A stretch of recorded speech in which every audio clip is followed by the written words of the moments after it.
want to turn now to an in-depth look at a very important figure in Democratic frontrunner Barack Obama's life. His longtime pastor, the Reverend Jeremiah Wright. Reverend Wright has made a number of controversial statements over the years.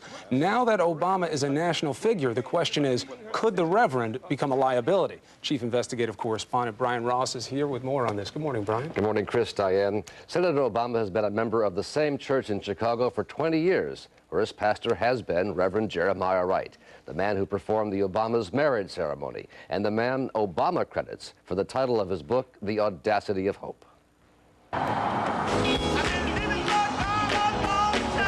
Reverend Wright has built a large and loyal following at his church, the Trinity United Church of Christ, on Chicago's South Side.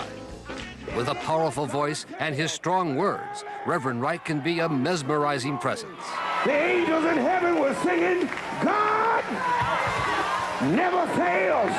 And he often uses the gospel to affirm his strong political views, as in this 2003 sermon, damning the United States for its treatment of blacks. The government gives them the drugs, builds bigger prisons, passes a three-strike law, and then wants us to sing God Bless America? No, no, no. Not God Bless America. God damn America. That's in the Bible for killing innocent people. God damn America for treating us citizens as less than human. It's not known if Senator Obama was in the church on this day, but he has sought to play down Reverend Wright's overall approach.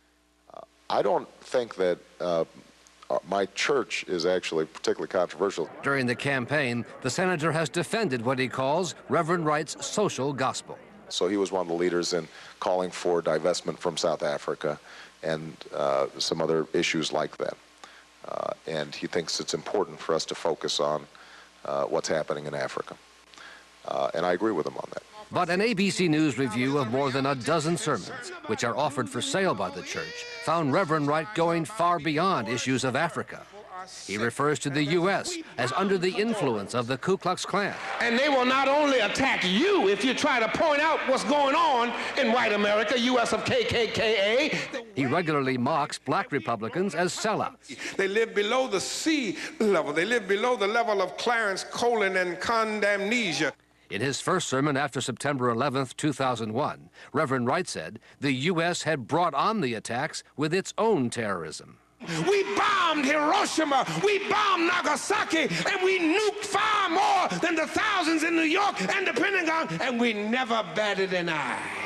We have supported state terrorism against the Palestinians and black South Africans, and now we are indignant because the stuff we have done overseas is now brought right back into our own front yards. America's chickens are coming home to roost. Reverend Wright retired last month, but members of the church say he left a lasting impression on them and Senator Obama. He spoke the truth, continues to speak the truth, and people can label that as radical, but I think it's insightful. No, I wouldn't call it radical. I'd call it being black in America. It's not radical. How radical is that? Reverend Wright declined to comment or appear on this program, as did Senator Obama. In his most recent appearance in Ohio, when he was asked about it, Senator Obama said that Reverend Wright was like an old uncle who sometimes says things I don't agree with. Chris.